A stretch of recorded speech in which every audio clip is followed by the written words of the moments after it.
1 cup పచ్చెనగపప్పు నానబెట్టి ఉడికించుకోవాలి. 2 విజిల్లు వచ్చే వరకు ఉడికించుకోవాలి. ఈ విధంగా ఉడికించిన దాన్ని మెత్తగా మెదిపి దానిలో బెల్లం వేసుకోవాలి.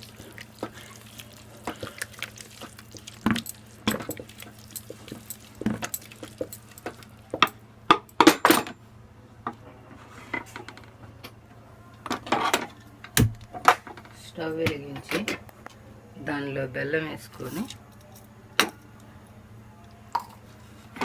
కరిగి గట్టిగా ముద్దగా అయ్యేంత వరకు సన్నని సెగపై పెట్టుకోవాలి. ఇలాచీ పొడి 1/2 టీ స్పూన్ వేసుకోవాలి.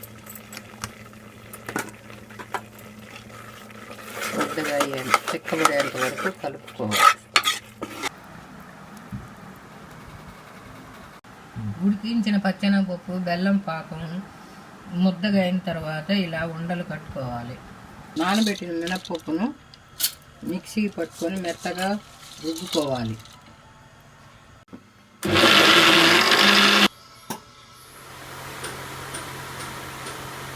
ఈ పూర్ణం ముద్దను మినపప్పు రుబ్బుకున్న దానిలో వేసి నూనెలో వేసి డిప్ చేసుకోవాలి.